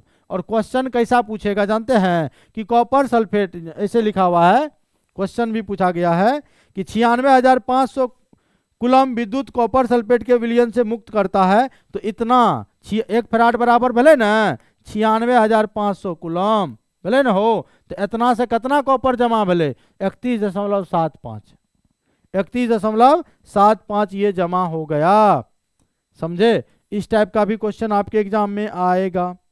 उसके बाद याद रखना कि एनोड पर ऑक्सीकरण होता है, एनोड पर ऑक्सीडेशन होता है, और कैथोड पर हमारा रिडक्शन होता है, यानी अवकरण होता है। और जिस अभिक्रिया में ऑक्सीकरण अवकरण दोनों होता है उसी को हम लोग कहते हैं रेडॉक्स अभिक्रिया। कौन अभिक्रिया, रेडॉक्स अभिक्रिया, समझ गए। उसके बाद सेल स्थिरांक जो होता है, अगर आपको कोई पूछेगा सेल स्थिरांक जो होता है, सेल स्थिरांक होता है L/A, सेल स्थिरांक क्या होता है, L/A। उसके बाद मोलर चालकता की इकाई आपसे पूछ सकता है, मोलर चालकता की इकाई पूछेगा तो बोलना पर ओम, मोलर चालकता इकाई पर ओम सेंटीमीटर स्क्वायर पर मोल, ये है मोलर चालकता की इकाई, मोलर चालकता की इकाई होता है ये सब चीज। इकाई से भी क्वेश्चन आ सकता है, ठीक है। और आयनीकरण सिद्धांत किसने दिया, तो याद रखना आयनीकरण सिद्धांत आर्हेनियस ने दिया था। आयनीकरण सिद्धांत अगर कोई पूछेगा तो वो आर्हेनियस नाम के वैज्ञानिक ने दिया था, आर्हेनियस ने, बस। तो तीसरा चैप्टर भी ये हमारा कंप्लीट हो गया। फिर आगे बढ़ते हैं। कितने मिनट का हुआ वीडियो, कोई बात नहीं है, चलेगा, अभी बहुत समय है। अब देखो, जब हम लोग 4th चैप्टर में जाएंगे तो यहां से अभिक्रिया की कोटि कहेगा निकालने, कोटि यानी ऑर्डर। ऑर्डर जब भी कहेगा तो पावर को जोड़ना है। जैसे मान लिया जैसा दिया हुआ रहेगा r बराबर के a का पावर 1/2, b का पावर मान लो दिया हुआ 1/2, और कहेगा कि हो भैया कोटि जानते हैं, तो कोटि मना चोटी, हाँ तनी खाई द न चोटी करे, ऐसे न गाना कुछ है। तो हाँ, तो पावर को जोड़ दीजिए, चोटी मतलब कोटि, तो 1/2 आप प्लस 1/2 कर दीजिए, तो आंसर होगा 2, 1 + 1 डेट मीन्स हो गया 2/2, कट गया 1। कोटि निकालने कहेगा तो ऐसे हम लोग करेंगे, कोटि जब भी कहेगा निकालने हम लोग ऐसे ही पावर वाले को जोड़ देंगे, समझ रहे हैं ना। उसके बाद प्रथम कोटि अभिक्रिया में याद रखना, प्रथम कोटि के लिए बोल रहे हैं, प्रथम कोटि के लिए अर्ध आयु टी हाफ जो होता है ना, अर्ध आयु होता है, टी हाफ बराबर होता है 0.693/k, 0.693/k, 0.693/k, ये प्रथम कोटि अभिक्रिया है। और ये सीधा वायरल क्वेश्चन है, एग्जाम में इससे बाहर नहीं रहेगा, पूरा एकदम पढ़ के जाओ, एग्जाम में इससे बाहर रहेगा तब आप हमें बोलना। एक क्वेश्चन ऐसा दिया हुआ है, वेग बराबर, रेट को ही हम लोग वेग बोलते हैं, वेग बराबर के ए का पावर दिया हुआ है 2 और बी का पावर कुछ नहीं 1 है, और पूछा यहाँ कोटि क्या होगा, तो कोटि माना चोटी, चोटी कहाँ होता ऊपर, ऊपर वाले को जोड़ दो, 2 + 1 कर दो, 3 हो जाएगा, अभिक्रिया की कोटि हो जाएगा 3, यानी ऑर्डर हो जाएगा 3। ठीक है, बोलो। उसके बाद आपसे क्या पूछेगा जानते हैं, देख लेते हैं थोड़ा सा। हाँ, के का इकाई, के को हम लोग कहते हैं दौर स्थिरांक या वेग स्थिरांक, रेट कांस्टेंट की इकाई, इकाई से रिलेटेड आपको यहाँ क्वेश्चन तो अक्सर देखने को मिलेगा, मिल ही जाएगा। यहाँ कहिएगा मोल के पावर 1 - n, लीटर के पावर n-1 और प्रति सेकेंड, मोल के पावर 1 - n, लीटर के पावर n-1 प्रति सेकेंड। तो भैया n जो है यहाँ पर आप याद रखना, n बराबर है कोटि। अगर हमको कह देगा कि शून्य कोटि है, तो शून्य कोटि है, तो शून्य कोटि के लिए के का इकाई बताओ, शून्य कोटि के लिए के का इकाई बताओ, यूनिट बताओ, तो आप कहना मोल के पावर 1 - 0, जहां जहां n का मान ले लेना 0, तो जहां जहां n है वहां डाल देना 0, बन जाना हीरो। कैसे, मोल के पावर हो जाएगा 1 - 0, लीटर के पावर बन जाएगा 0 - 1 हो जाएगा प्रति सेकेंड, तो आंसर होगा मोल के पावर 1, लीटर के पावर -1 प्रति हो जाएगा सेकेंड, यही आंसर हो जाएगा। अगर प्रथम कोटि कहेगा तो यहाँ n के बराबर लेंगे 1। तू आंख बंद कर ले रे भैया, अगर दिक्कत हो रहा है तो, ठीक है, अभी क्लास चलेगा, दिक्कत नहीं ना है। तो यहां से आपको ये क्वेश्चन हो गया, पूछेगा। अब आ जाओ, अयस्क से संबंधित अगर क्वेश्चन पूछेगा, अयस्क से संबंधित, तो लोहा का अयस्क पूछ सकता है। तो लोहा का अयस्क कौन कौन है, तो बोलना haematite, haematite, magnetite, magnetite, siderite, siderite, iron pyrite, iron pyrite, haematite, magnetite, siderite, iron pyrite, haematite, magnetite, siderite, iron pyrite, haematite, magnetite, siderite, iron pyrite, बोलो। Haematite, magnetite, siderite, iron pyrite. Haematite का formula होता है Fe2O3, magnetite होता है Fe3O4, siderite होता है FeCO3, iron pyrite होता है FeS2। अगर भैया याद नहीं भले तो बोल देना ट्रिक, मौसी अकेली है, देखो क्या है, मौसी अकेली है, ले। तो देखो भैया, मौ से मैग्नेटाइट, मौ से क्या भैया, मौ से मैग्नेटाइट, सी से हो गया सीडेराइट, ओ से हो गया आयरन पायराइट, के से हो गया कैल्कोपायराइट, ली से लिमोनाइट, हे से हेमेटाइट। ये सब लोहा का अयस्क है, मौसी अकेली है। और लोहा के मुख्य अयस्क होता है हेमेटाइट, लोहा के मुख्य अयस्क क्या होता है, हेमेटाइट, हेमेटाइट। अगर पूछेगा एल्युमिनियम का अयस्क बताओ, पानी पी लो, एल्युमिनियम का अयस्क याद रखना, बॉक्साइट,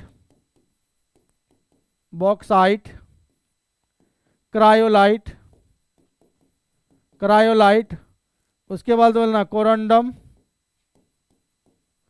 ठीक है। बॉक्साइट का फॉर्मूला होता है Al2O3, क्रायोलाइट का होता है Na3Al F6, और कोरंडम का होता है Al3O4। देखो जल्दी से देखो, एक बार देख लो एल्युमिनियम का अयस्क।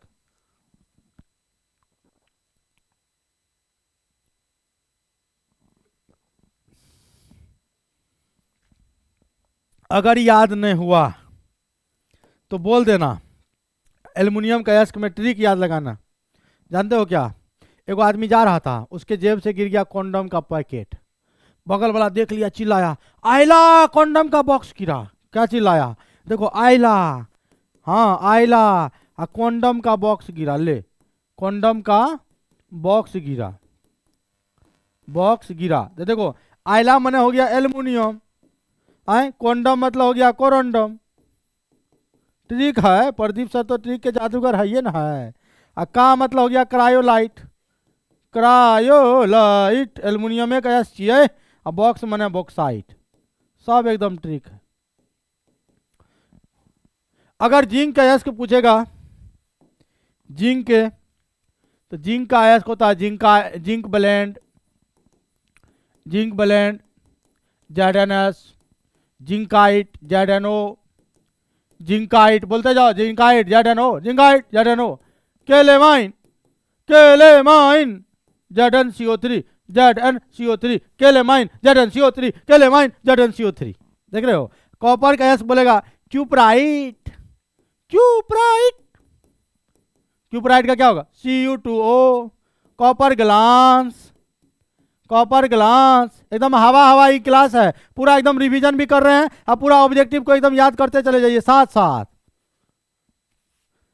जब तक जिएंगे ना साथ रहेंगे, Cu2S होगा।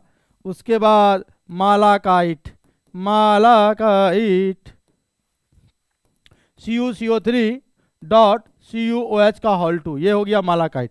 उसके बाद होता है copper pyrite, copper pyrite. 2 number से भी यहाँ क्वेश्चन आता है, CuFeS2, ये हो गया, समझ गए? उसके बाद आगे बढ़िएगा। अयस्क में उपस्थित अशुद्धियों के समूह को गैंग कहते हैं। गैंग मतलब हो गया गंदा पदार्थ। हाँ, अयस्क अशुद्धियों के समूह, अशुद्धियों के समूह को हम लोग क्या कहते हैं? गैंग कहते हैं। ठीक है? और एकदम देखो, अयस्क और खनिज में क्या अंतर है? अयस्क और खनिज में अंतर है कि सभी अयस्क खनिज होते हैं, बात सही है, लेकिन सभी खनिज अयस्क नहीं होते। ठीक है? उसके बाद अगर पूछेगा धातुमल, इनमें से कौन धातुमल है? धातुमल स्लैग हो, स्लैग पूछेगा तो जैसे इस फॉर्म में रहेगा CaSiO3, सिलिकेट के फॉर्म में रहेगा तो स्लैग है। FeSiO3 रहेगा तो ये सब हमारा स्लैग है। ये सब क्या है? स्लैग है। उसके बाद देखो भैया कि जब अयस्कों का सांद्रण करते हैं, सांद्रण होता है अयस्कों का, तो वो 3 प्रकार, फेन प्लवन विधि, चुंबकीय पृथक्करण विधि और गुरुत्वीय त्वरण विधि होता है। अगर कोई पूछेगा सांद्रण में, जैसे पहला फेन प्लवन विधि मैंने बताया, फेन प्लवन विधि, फेन प्लवन विधि में क्या होता है? सल्फाइड अयस्कों का सांद्रण होता है, सल्फाइड अयस्कों का सांद्रण होता है, याद रखना। सल्फाइड अयस्कों का सांद्रण किस विधि द्वारा? फेन प्लवन विधि द्वारा। ठीक है? और चुंबकीय पृथक्करण विधि में लो चुंबकीय अयस्क होता है, चुंबकीय पृथक्करण विधि में लो चुंबकीय पदार्थ होता है, याद रखना। लो चुंबकीय, देखो तो बाहर में क्या है? लो चुंबकीय पदार्थ है। उसके बाद तीसरा नंबर में गुरुत्वीय त्वरण विधि, और गुरुत्वीय त्वरण विधि में याद रखना हाइड्रेट अयस्क जो भी होगा, हाइड्रेट अयस्क। बस ये सब क्वेश्चन यहां से आपके पूछे जाते हैं आपके एग्जाम में, और आपके एग्जाम में अक्सर यहां से क्वेश्चन आपके देखने को मिलेगा। ठीक है? उसके बाद जानते हैं, एक बार पूछ दिया सीने-बार का फॉर्मूला, सीने-बार का फॉर्मूला होता है HGS, सीने-बार, समझे? सीने-बार ये Hg का अयस्क है। कैसे? जैसे मान लो आपको पूछेगा Pb, Pb माने होता है लेड, Pb माने क्या होता है भैया? लेड।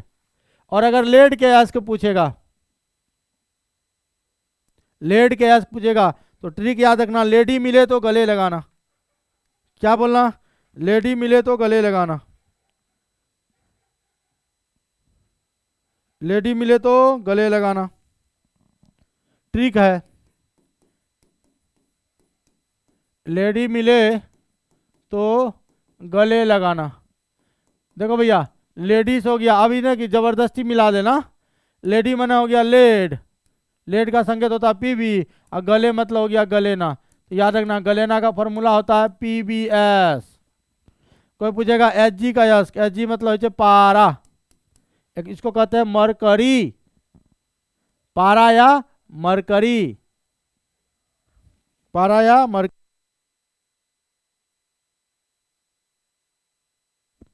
रील बनो, पारा या मरकरी। जैसे अभी हमने आपको ट्रिक बताया, ट्रिक क्या बताया? लेड का यस्क, और लेड का यस्क में क्या बोले थे? लेडी मिले तो गले लगाना। ए भैया, इन्हें के जबरदस्ती लेडी मिलते तो गला लगा लियो ना, लेडी मतलब हो गया लेड, गले मतलब गलेना। पूछते गलेना किसका यस्क है? तो लेड का। गलेना का फॉर्मूला क्या होता है? पीबीएस। जैसे मान लो पारा का पूछ देगा, पारा क्या पूछेगा? पारा। बोलना कि सीने से बार बार इतना हक करो कि उसका पारा चढ़ जाए। क्या बोलिएगा? सीने से बार बार इतना हग करो कि उसका पारा चढ़ जाए, कि उसका पारा चढ़ जाए। भैया, पारा मतलब हो गया एच जी, और सीने से लगाए हैं ना, सीने से लगाए बैठे हैं, यानी H G S, cinnabar, cinnabar, cinnabar, H G S. Cinnabar किसका यश का है? तो पारा का यश का। समझ लो, जब भी एग्जाम में थे नहीं, सब बात याद रखिए, जल्दी से एग्जाम क्वेश्चन बन जाते। ठीक, चलो अभी तक ट्रिक को एक और बतलिए ना, एक और ट्रिक बतलिए कि अगर एल्युमिनियम का यश पूछते तो हम की कहलिए? एल्युमिनियम का यश में की कहलिए जाने छो? कि आयला एगो आदमी जा रहे, ओकर जेब से कंडोम के बॉक्स गिर गए, बगल वाला देख ललके, हल्ला कर लके, आयला कंडोम के बॉक्स गिरा, मतलब आयला कंडोम का बॉक्स गिरा। ले भैया, कंडोम का बॉक्स गिरा, सॉरी कंडोम का बॉक्स गिरा। लो, अब कहिएगा सर इसका मतलब क्या हुआ? आयला मने भले एल्युमिनियम, आ कंडोम मतलब भले कोरंडम, कोरंडम, आ का मतलब भले क्रायोलाइट, क्रायोलाइट, आ बॉक्स मने भले बॉक्साइट। की भले हो? बॉक्साइट। तो बताबो, हैं कोरंडम रहे, क्रायोलाइट रहे, बॉक्साइट रहे, सब एल्युमिनियम का कुछ है। एग्जाम में एगो क्वेश्चन रहबे करते, कोई बोलते रे। चलिए, तो ये सब ट्रिक है। उसके बाद जब आप sir G P block element में आप घुसोगे, पी ब्लॉक में देखो क्या क्या क्वेश्चन आपके एग्जाम में रह सकते हैं। पी ब्लॉक में कुछ पहले हम अम्ल के बारे में बता देते हैं, फिर उसके बाद करते हैं। जब पी ब्लॉक में चलोगे, आज खत्म कर देना है पी ब्लॉक तत्व। पी ब्लॉक तत्व कि वैसा तत्व जिसका अंतिम इलेक्ट्रॉन पी सब सेल में प्रवेश करता है, पी ब्लॉक तत्व कहलाता है। और पी ब्लॉक का सामान्य विन्यास होता है NS2 NP126, यानी पी में 1 से 6 तक रहता है। और सर जी पी में जब 1 से P1, P2, P3, P4, P5, P6 अगर ये रहता है तो 6 गो, यानी कुल वर्ग जो है ना, कुल वर्ग जो है हमारा 6 होगा। कहाँ से कहाँ तक? तो वर्ग 13 से 18 तक, वर्ग 13 से 18 तक जो है हमारा पी ब्लॉक का तत्व है। 13 से 18 पी ब्लॉक का तत्व है। और अगर इसमें कुल तत्व पूछेगा तो कुल तत्व बोल देना 36, 36। और इन तत्वों में तीनों चीज छे हो, तीनों चीज। कौन कौन चीज? धातु भी है, अधातु भी है, और उपधातु भी है। समझे? और इसमें वर्ग 17 को हेलोजन नाम कहते हैं, हेलोजन। और हेलोजन का ट्रिक है याद रखना, फिर कल बाहर आई अंटी। यहां से क्वेश्चन आएगा, क्वेश्चन क्या आएगा? इनमें से कौन परवल ऑक्सीकारक है? तो याद रखना, ऊपर से नीचे जाने पे ऑक्सीकारक वाला गुण जो है घटता है। तो सबसे परवल ऑक्सीकारक कौन है? फ्लोरीन। अब फ्लोरीन के बारे में एक और क्वेश्चन जानिए कि फ्लोरीन का विद्युत ऋणात्मकता सबसे अधिक होता है। फ्लोरीन का विद्युत ऋणात्मकता सबसे अधिक होता है सर जी। अब ब्रोमीन अधातु है, जो कमरे के ताप पर द्रव अवस्था में पाया जाता है, और समुद्री जल में ही आयोडीन पाया जाता है सर्वाधिक मात्रा में। और उसके बाद वर्ग 18 में चलेंगे। वर्ग 18 को घमंडी गैस, मतलब अक्रिय गैस, इंग्लिश में कहते हैं निष्क्रिय नोबल गैस। इसमें है आपका helium, neon, argon, krypton, xenon, radon. पूछ देगा कि इनमें से कौन अक्रिय गैस है या इनमें से कौन निष्क्रिय गैस है, तो ये सब आपको याद रखना पड़ेगा, समझे। आगे बढ़े। अब आगे बढ़ते हैं, पी ब्लॉक से संबंधित और आपको क्वेश्चन देते हैं। पी ब्लॉक में जब आप 12th में पढ़ते हो, 12th क्लास में पढ़ते हो, तो आपको वर्ग 15 से लेकर 18 तक में क्वेश्चन पूछा जाता है।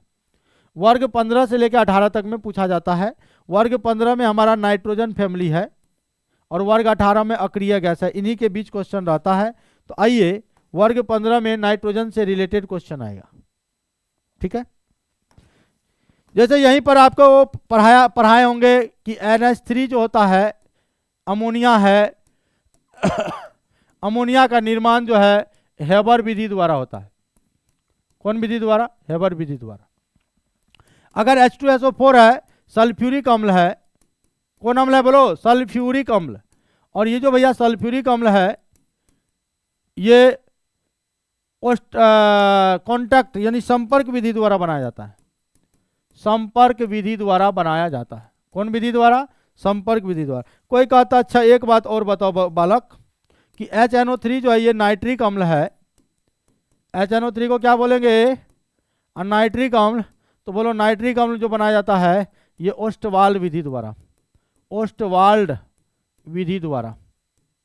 उसके बाद ओलियम H2S2O7, ये ओलियम का सूत्र है। ओलियम, एक बार पूछा है कि ओलियम का सूत्र बताओ, तो बोल देना H2S2O7 ओलियम। इनसे रिलेटेड यहाँ पर आपको ऑक्सीकरण, जैसे मान लो H3PO4 दे दिया और बोलेगा P का ऑक्सीकरण अवस्था बताओ। P का क्या बताओ? ऑक्सीकरण अवस्था बताओ। तो मान लेना X, है ना, मान लेना क्या? X। तो जब इसको X मानेंगे, 3 हाइड्रोजन छे ना हो, 3 हाइड्रोजन है, 3 का ऑक्सीकरण अवस्था होगा +1। 3 को हाइड्रोजन है, हाइड्रोजन का +1 चार्ज होता है, प्लस लिख दीजिएगा, P को मान लीजिएगा X, 4 को ऑक्सीजन है लिख दीजिएगा 4, ऑक्सीजन के चार्ज होता है -2, बराबर कर दीजिएगा 0। बराबर क्या कर दिया? 0। तो बोलो क्या हो जाएगा? +3 + X प्लस गुना माइनस माइनस, 8 बराबर 0। अब 8 में से 3 गए 5, x - 5 बराबर 0, x बराबर भाग ले +5। तो यहाँ पर P का ऑक्सीकरण अवस्था हो जाएगा +5। क्या हो जाएगा? +5। ऐसा भी क्वेश्चन आएगा एग्जाम में, तो आप बना देना। उसके बाद याद रखिएगा हीलियम का मुख्य स्रोत होता है मोनाजाइट। हीलियम का मुख्य स्रोत मोनाजाइट। और भूपर्पट्टी में ऐसा भी क्वेश्चन आएगा, भूपर्पट्टी में सर्वाधिक मात्रा में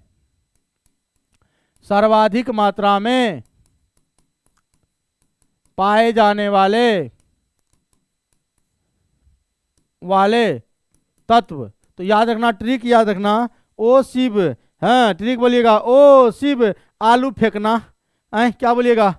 ओ शिव आलू फेंकना। तो देखो भैया, ओ से हो गया ऑक्सीजन, शिव से हो गया सिलिकॉन, आलू माने एल्युमिनियम, फे मतलब FeCANA। समझ लो। सबसे ज्यादा सर्वाधिक मात्रा में ऑक्सीजन होता है, उससे कम सिलिकॉन, उससे कम एल्युमिनियम, उससे कम लोहा, उससे कम कैल्शियम, उससे सोडियम, तब बढ़ते चला जाता। और ये जो ऑक्सीजन है ना, क्या है ऑक्सीजन? तो ऑक्सीजन को आप बोलिएगा अधातु, नॉन मेटल। इसको बोलिएगा उपधातु, और इसको यहां से यहां तक बोलिएगा धातु। क्या बोलिएगा? धातु। तो भैया यहां पर 3 क्वेश्चन बन सकते हैं कि भूपर्पट्टी में सर्वाधिक मात्रा में पाए जाने वाले अधातु ऑक्सीजन, भूपर्पट्टी में सर्वाधिक मात्रा में पाए जाने वाले उपधातु सिलिकॉन, भूपर्पट्टी में सर्वाधिक मात्रा में पाए जाने वाले धातु एल्युमिनियम। अगर तत्व पूछ देगा तो भी आप ऑक्सीजन को टिक मारिएगा। ऐसा क्वेश्चन पूछा गया था, इसलिए हम ये आपको ट्रिक बता दिए, समझे। और हाइड्रोजन बंधन तो अभी बताए थे कुछ देर पहले कि इनमें से कौन हाइड्रोजन बंधन बनाएगा कौन नहीं बनाएगा। तो उसके लिए ट्रिक याद रखना, फोन FON फोन। अगर हाइड्रोजन के साथ फ्लोरीन, ऑक्सीजन, नाइट्रोजन में से कोई एक रहेगा, जैसे मान लो NH3 हाइड्रोजन बंधन बनाएगा, जी हाँ हाइड्रोजन है, हाइड्रोजन के साथ इन तीनों में से कोई एक होना चाहिए, नाइट्रोजन है तो बनाएगा। H2O बनाएगा क्या? जी हाँ बनाएगा, हाइड्रोजन तो है, उसके साथ ऑक्सीजन है जो कि फोन लग रहा है। हाँ HF बनाएगा, जी हाँ हाइड्रोजन तो है, फ्लोरीन है, लेकिन HCl नहीं बनाएगा क्योंकि हाइड्रोजन तो है, फोन नहीं लग रहा है, क्लोरीन है ना। श्रृंखलन गुण सबसे ज्यादा कार्बन में होता है, याद रखना कि कार्बन में श्रृंखलन गुण सबसे ज्यादा होता है, श्रृंखलन में कार्बन का जो है सबसे ज्यादा होता है। उसके बाद पूछेगा कार्बोनिल, C+O है, इसको कहते हैं कार्बोनिल समूह, और इसमें जो कार्बन का प्रसंकरण होता है वो होता है sp प्रसंकरण। क्या होता है भैया? sp प्रसंकरण होता है। ऐसा क्वेश्चन पूछा था इसलिए हम बता दिए, ठीक है। अगर प्रसंकरण पूछेगा तो याद रखना CH4 मीथेन है, मीथेन में कार्बन का प्रसंकरण होगा sp3, यादें कर लो। अगर NH3 का पूछेगा तो NH3 में भी होगा sp3, ठीक है। CH4 में भी sp3, NH3 में भी sp3, ये आप याद रखना है। और ये लुईस क्षार है, कौन क्षार है? लुईस क्षार है। लुईस क्षार इसलिए है क्योंकि इसके पास एक जोड़ा इलेक्ट्रॉन है, इसमें जो नाइट्रोजन परमाणु है इसके पास एक जोड़ा इलेक्ट्रॉन है, इसलिए इसको हम लोग लुईस क्षार कहते हैं। और उजला और पीला जो फास्फोरस है, कार्बन के दो अपरूप है, जैसे हीरा और ग्रेफाइट, उसी तरह फास्फोरस के भी दो अपरूप होते हैं। हाँ, उजला और पीला फास्फोरस क्या है? अपरूप है। उजला और पीला फास्फोरस क्या है? अपरूप है, ठीक है। वोलियम का सूत्र पूछ दिया है, बना दिया आप। उसके बाद वर्ग 16 को कहते हैं हम लोग कैल्कोजन, वर्ग 16 को कैल्कोजन, याद रखना। वर्ग 1 को क्षारीय धातु, वर्ग 1 को क्षारीय धातु, वर्ग 2 को क्षारीय मृदा धातु, क्षारीय मृदा धातु, और वर्ग 16 को कैल्कोजन, कैल्कोजन, वर्ग 17 को हेलोजन, वर्ग 17 को हेलोजन, वर्ग 18 को अक्रिय गैस, वर्ग 18 को क्या बोलेंगे? अक्रिय गैस। देखो हो गया, ध्यान से देखो भैया, थोड़ा देर की बात है, खत्म करिए ना देंगे पूरा। उसके बाद खनिज अम्ल पूछा है, तो खनिज अम्ल आपका ये HCl हाइड्रोक्लोरिक अम्ल है, HNO3 नाइट्रिक अम्ल है, H2SO4 ये सल्फ्यूरिक अम्ल है। ये तीनों को हम लोग मिनरल एसिड यानी खनिज अम्ल कहते हैं, क्योंकि ये खान से प्राप्त अम्ल होता है, और खान से प्राप्त अम्ल को खनिज अम्ल कहते हैं, खान से प्राप्त अम्ल को खनिज अम्ल कहते हैं, ये आप भूलना नहीं है। उसके बाद आ जाते हैं डी ब्लॉक में, डी ब्लॉक में आ जाते हैं। डी ब्लॉक में आपका क्वेश्चन पूछा गया है, डी ब्लॉक का देख लेते हैं। उसके बाद उपसह संयोजक यौगिक है, आज इतना तक कंप्लीट कर देते हैं। फिर कितना देर का वीडियो बना सर? अच्छा कोई बात नहीं। अब आ जाओ डी ब्लॉक, डी ब्लॉक के बारे में पूरा समझो, डी ब्लॉक तत्व के बारे में। डी ब्लॉक का सामान्य विन्यास अगर आपसे कोई पूछता है तो बोलना NS1 से 2 N-1 डी 1 से लेके 10 तक। और डी ब्लॉक में परिभाषा आप लोग पढ़े होंगे कि वैसा तत्व जिसका अंतिम इलेक्ट्रॉन डी सबसेल में प्रवेश करता है डी ब्लॉक तत्व कहलाता है। और डी ब्लॉक में 3 से लेकर 12 तक, क्योंकि डी में 1 से 10 तक होगा तो कुल वर्ग 10 होगा, तो 3 से 12 तक जो है ये डी ब्लॉक के तत्व है। और डी ब्लॉक का दूसर का नाम है संक्रमण धातु। कौन धातु बोलिएगा? संक्रमण धातु बोलते हैं डी ब्लॉक का दूसरा नाम। और डी ब्लॉक में कुल तत्व अगर कोई पूछेगा कि कुल तत्व कितना होता है तो बोलना 40 तत्व होता है, और इसमें सभी धातुएं हैं। सभी क्या है? धातुएं हैं। उसके बाद डी ब्लॉक से रिलेटेड कि मैग्नीज का ऑक्सीकरण संख्या +2 से +7 तक होता है, याद रखना सबसे ज्यादा इसी का होता है मैग्नीज का ऑक्सीकरण संख्या। उसके बाद डी ब्लॉक जो है एस ब्लॉक और पी ब्लॉक के बीच में है। डी ब्लॉक से कुछ क्वेश्चन आया है, याद रखना कि मैं आपको बता देते हैं कि इसमें 4 सीरीज होता है, 4 सीरीज होता है, 4 श्रेणी होता है। एक को कहते हैं 3D श्रेणी, 4D श्रेणी, 5D श्रेणी, 6D श्रेणी। लेकिन आपको 3D और 4D का याद रखना है। 3D में जो है स्कैंडियम 21 से लेकर जिंक तक होगा 30 तक, 10 तत्व। इसमें भी इट्रियम 39 से लेकर कैडमियम 48 तक होगा। इसी में हमने आपको ट्रिक बताया था, एक लड़का लड़की से कहता है सुनो तुम विवाह कर लो मुझसे, फिर कोई नहीं कहेगा जानू। ठीक है, जैसे मान लो आपको कहेगा बाह्यतम विन्यास दे देगा। इसमें आपको यहाँ पर बहुत अच्छा क्वेश्चन डी ब्लॉक में आता है कि कोई बाह्यतम विन्यास दे देगा और कहेगा कि बताओ। तो यहाँ पर याद रखना, जैसे मान लो लोहा है तो लोहा का परमाणु संख्या 26, तो 26 के जैसे हीलियम है, नियॉन है, आर्गन है, क्रिप्टन है, जेनन है। हीलियम का परमाणु संख्या 2, नियॉन का 10, आर्गन का 18, क्रिप्टन का 36। क्यों ये लोग झगड़ा कर रहा है? क्यों के झगड़ा कर रहा है बताओ? डिस्टर्ब कर रहा है? कह दो ना रे, सल्फ्यूरिक एसिड सुंघा देंगे, लेते रह जाना। तो देखो ये जो है इसके नजदीक में कौन सा नोबल गैस है? आर्गन है। आप यहाँ सर जी आर्गन को घेर लिए तो 18 वाले को घेर लीजिएगा। तो देखो हीलियम, नियॉन, आर्गन 3 नंबर वाले को घेरे हो, यहाँ लिखोगे 4s3d, 18 2 20 6 26 हो गया। ऐसे विन्यास, तो ये बाह्यतम विन्यास कहलाता है। कौन विन्यास कहलाता है? बाह्यतम विन्यास।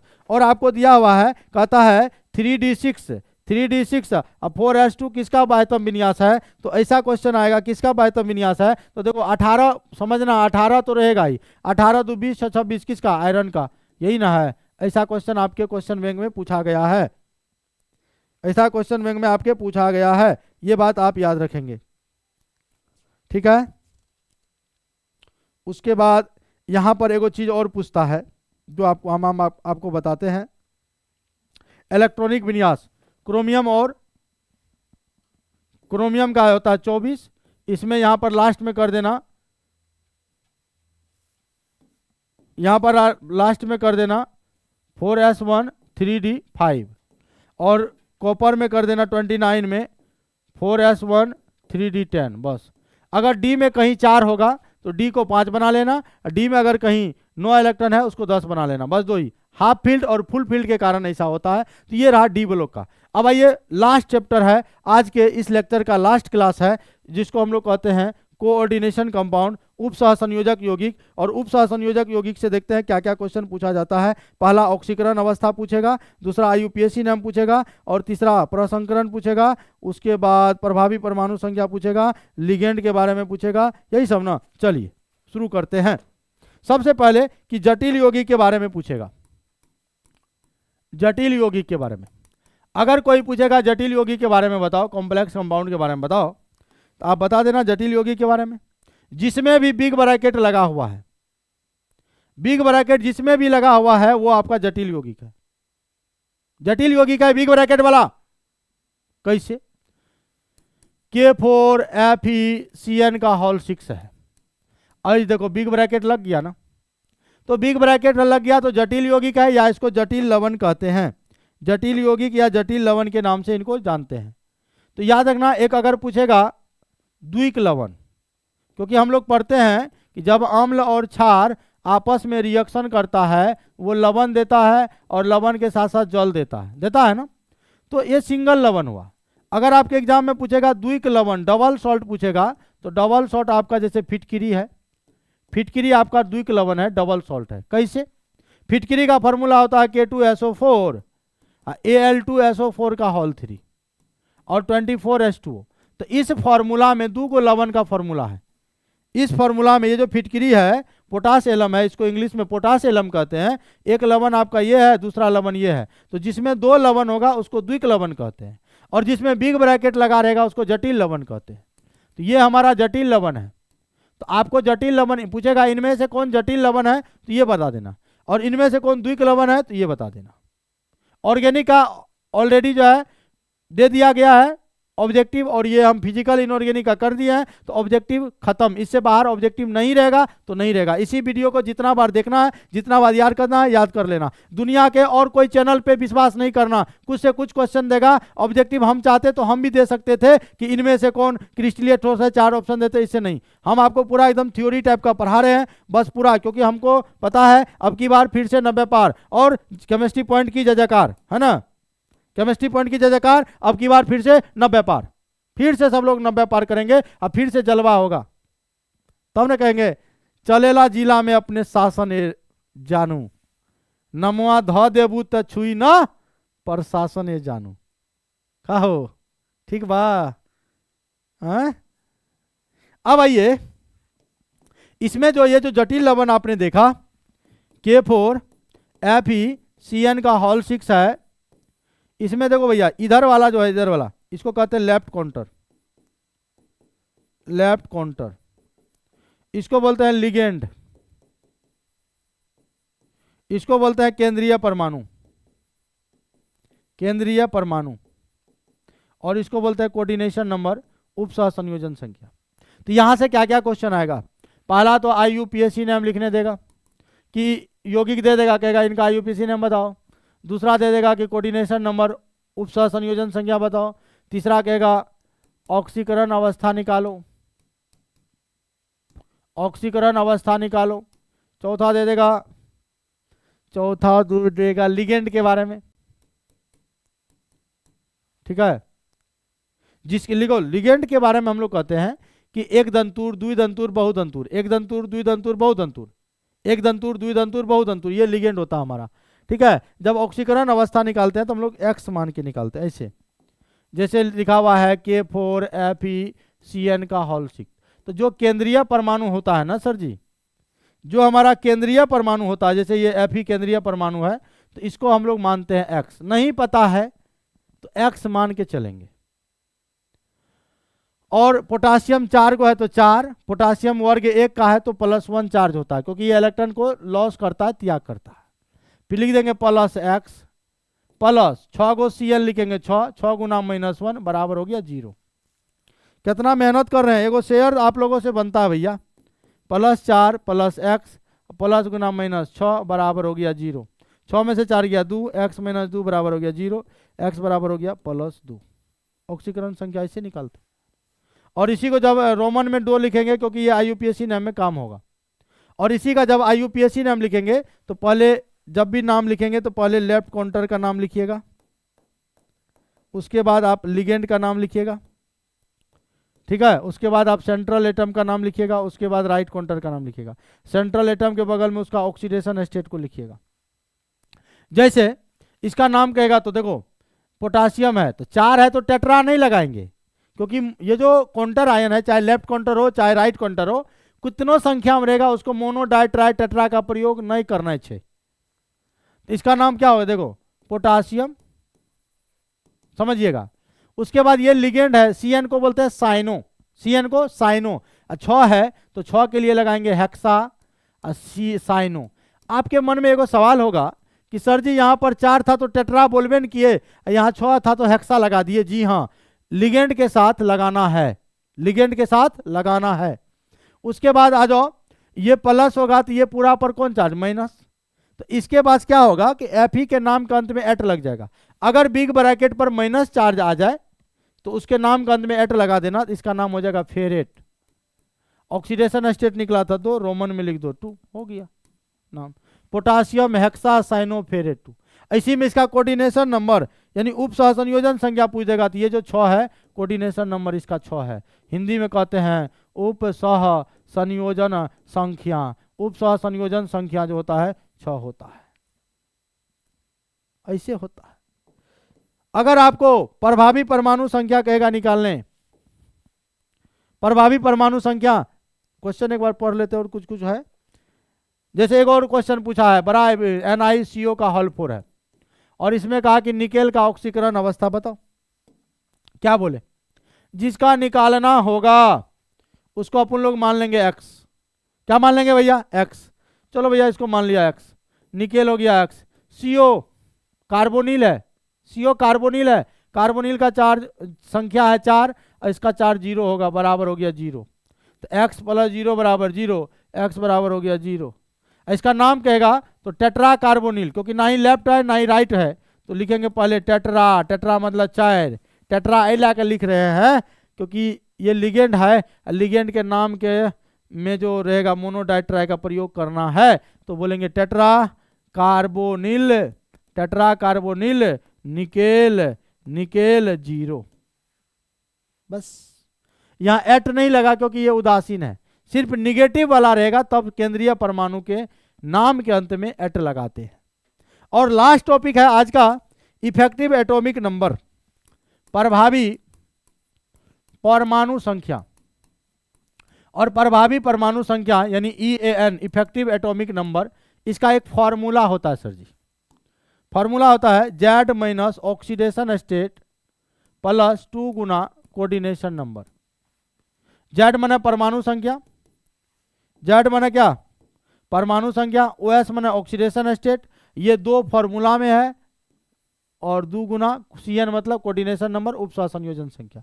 जैसे यही है K4FeCN का होल 6 है ना। ये कोई यौगिक है, जटिल यौगिक है, और इसमें कह दिया EAN निकालो, तो EAN के लिए पहले हमको Fe का निकलता है, तो ऑक्सीडेशन स्टेट निकालने के लिए पहले X मानना पड़ेगा। मान लो भैया X हो गया, 4 को पोटासियम है, पोटासियम का चार्ज होगा +1, प्लस करेंगे X, प्लस 6 को CN है तो -1 चार्ज होता है बराबर 0, कुछ चार्ज नहीं है तो 0, तो हो जाएगा +4 प्लस X माइनस 6, प्लस गुना -6 बराबर 0, 6 में से 4 के लिए 2, X बराबर होले +2। ओकर बाद कोऑर्डिनेशन नंबर है देखो 6, तो CN भाग ले 6। चलो अब निकालो EAN बराबर निकालो भैया। जब EAN बराबर निकालोगे तो Z कितना 26 माइनस ऑक्सीडेशन स्टेट कितना +2 लिख दिया, +2 तो फॉर्मूले में है, और कोऑर्डिनेशन नंबर कितने 6, तो देखो भैया कितना हो गया, 26 में से 2 गया 24, प्लस 6 दूना 12, तो हो गया 36, और अक्सर ये नोबल गैस के बराबर ही आता है। तो आशा करते हैं कि आप लोग यहाँ तक समझ गए होंगे। चलिए फिर मिलते हैं, आज के लिए इतना ही, बहुत बहुत धन्यवाद।